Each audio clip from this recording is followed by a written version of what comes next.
Sir మన పొరుగు దేశం బంగ్లాదేశ్లో బాగా అల్లర్లు కానీ నిరసన సెగలు ప్రభుత్వం కూడా దిగిపోయింది. ప్రధాని మన భారతదేశానికి వచ్చింది. ఆపద్దర్భ ప్రభుత్వం నడుస్తుంది సార్. ఏం చెప్తారు సార్ బంగ్లాదేశ్ ఇష్యూ పైన? ఇప్పుడు మన దేశం అధ్వానంగా అనుకున్న వాళ్ళకి ఒకసారి బంగ్లాదేశ్ చూస్తే అర్థమవుతుంది. మనలో చాలా పొరపాటుని ఇప్పుడు మాట్లాడుకున్నాం సార్. కానీ బంగ్లాదేశ్ అంత పొరపాట్లు లేవుగా. అక్కడ ఎలక్షన్ జరగడమే గగనం. ఎలక్షన్లో ప్రతిపక్షాల పోటీకి అనుమతించడమే గగనం. నిజాయితీగా ఎన్నిక జరగడమే గగనం. ఓకే. ఉదాహరణకి 2008-2009 ఎలక్షన్లో ఈమె ప్రస్తుతం షేక్ హసీనా వచ్చారు. అంతకుముందు 96-2001 మధ్య అధికారంలో ఉన్నారు. అవును సార్. ఆ ఎన్నికలకు ముందు నన్ను పిలిచారు బంగ్లాదేశ్. ఓకే. పిలిచిన వారిలో మహమ్మద్ యూనస్ గారు ఒకరు. బంగ్లాదేశ్లో పిలిచిన వారిలో ఒక కమిటీ ఏర్పాటు చేశారు, ఆర్గనైజింగ్ కమిటీ. దానికి అధ్యక్షుడు మహమ్మద్ యూనస్ గారు. అప్పుడు ఆనాడు ఎన్నికలు సజావుగా జరిగినాయి. 2009లో జరిగినాయి, సజావుగా జరిగినాయి. బాగానే ఉంది. ఖచ్చితంగా కొన్ని విషయాల్లో మంచి ప్రయత్నం చేస్తుంది ఆమె. ఆర్థికంగా ఆ దేశం పెరిగింది ఈ 15 ఏళ్లలో. ఉగ్రవాదాన్ని అరికట్టారు. 2 విషయాల్లో ఖచ్చితంగా ఫస్ట్ మార్కులు వచ్చు వాళ్ళకి. కానీ కాలక్రమేణా నియంతృత్వ ధోరణి అయిపోయింది. ఎంత నియంతృత్వ ధోరణి అంటే 2014లో ప్రతిపక్షాలు ఎన్నికల్లో పోటీ చేయని ఎన్నిక ఏం ఎన్నిక? 14లో మళ్ళీ నెగ్గింది ఇవిడ. 2019లో పోటీ చేశారు, కానీ ఎన్నికలు మొత్తం రిగ్గింగ్ చేశారు. రిగ్గింగ్ రాకుండా నెగ్గుండేది ఆమె. ఓకే. కానీ రిగ్గింగ్ చేశారు. ప్రతిపక్షానికి ఓటు, అందుకని 8 సీట్లు ఎన్నో వచ్చినాయి. ప్రధాన ప్రతిపక్షానికి 8 సీట్లు వచ్చినాయి. 350-360 ఉన్నటువంటి సభలో. హోదా కూడా రాలేదు. హోదా ఏముంది? 8 సీట్లు అంటే ఏముంటుంది? 2024లో మళ్ళీ వాళ్ళు పోటీ చేయలేదు మొన్న జరిగిన ఎన్నికల్లో.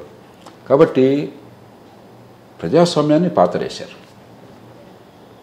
ఎన్నికల్లో నిజమైన పోటీ లేదు.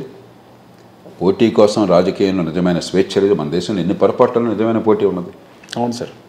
ఓట్ల కొనుగోలు ఉంది, డబ్బులు ఖర్చు అందరూ పెడుతున్నారు, అవి తప్పులు ఉన్నాయి. కానీ ఓటు వరకు ఎవరు బలవంతంగా ఓటు వేయించట్లేదు. రిగ్గింగ్ వల్ల ఎవరు నగ్గట్లేదు. ఓట్లన్నీ సరిగ్గా లెక్కెడుతున్నారు. అధికారం ప్రశాంతంగా చేతులు మారుతుంది. ఆ దేశంలో ఆ పరిస్థితులు కూడా లేవు. అది లేకపోయేసరికి ఏమవుతుంది? ప్రజాస్వామ్యంలో ఎన్నో సమస్యలు ఉన్నప్పుడు కనీసం మనం చర్చించుకునే అవకాశం, విమర్శించే అవకాశం చట్టసభల్లోనూ బయట ఉన్నట్టయితే, ప్రజాస్వామ్యబద్ధంగా శాంతియుతంగా మనం నిరసన తెలిపే అవకాశం ఉన్నట్టయితే, ఏమన్నా సమస్యలు ఉన్నా కూడా అది లెట్టింగ్ ఆఫ్ స్టీమ్ అంటాం. అలా కాకుండా కుక్కర్ మీద పెట్టి బాగా కింద మంట పెట్టి పైన బాగా గట్టిగా మూసామనుకోండి, నీటి ఆవిరి బయకి రాకుండా ఏమవుతుంది? కొంతసేపు అయినా అది బాంబు అయిపోతుంది. పెద్ద విస్ఫోటం, బాంబు పేలిపోతుంది. అవును సార్. అలాగే జరిగింది. ప్రజాస్వామ్యాన్ని ఎప్పుడైతే తొంగలోకి తొక్కారో, ప్రతిపక్షంలో ఆనందాన్ని జైళ్ళల్లో పెట్టారో, దారుణంగా స్వేచ్ఛ లేకుండా చేశారో, ఏదో వంకతో ప్రారంభమైంది. రిజర్వేషన్లు మన దేశంలో కూడా గొడవలు ఉన్నాయి. దాంతో ప్రారంభమైంది. చివరికి ప్రభుత్వాన్ని గంటల్లో దించేశారు సార్. ప్రజల విల్లింగ్ కన్సెంట్ లేకుండా, ప్రజలు మొత్తం మీద ప్రభుత్వంకు ఉన్నటువంటి నైతికమైన అధికారాన్ని గుర్తించకుండా, ఆ నైతికమైన అధికారంతో ప్రభుత్వం పాలనలోకి రాకుండా బలప్రయోగంతోనే అధికారం చేద్దామని చెప్పంటే అది ఎల్లకాలం చెల్లదు.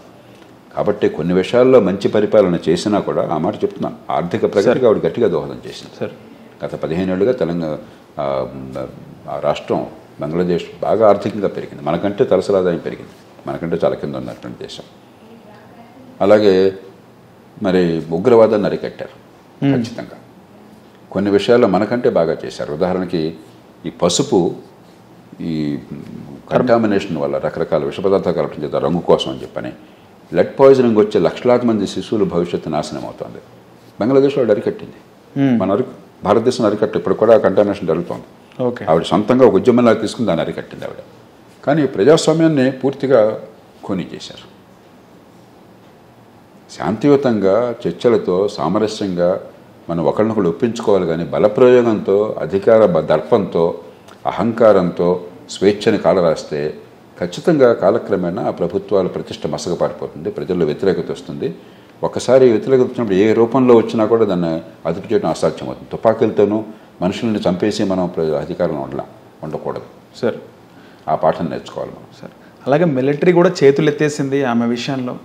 సో ఆమెకు రక్షణగా లేరు అని కూడా, అంటే అక్కడ ఏం జరిగిందో వివరాలు మనకు తెలియదు సార్. కానీ ఏమిటంటే, వేల మంది ప్రజలు రోడ్ల మీదకి వచ్చినప్పుడు సార్, మీకు రాజ్యాంగబద్ధంగా కానీ ప్రజాస్వామ్యబద్ధంగా కానీ ప్రజల మనస్సులో ఉన్నటువంటి భావాలకి సరైన వేదికలు లేనప్పుడు అరాచకత్వం వచ్చేస్తుంది.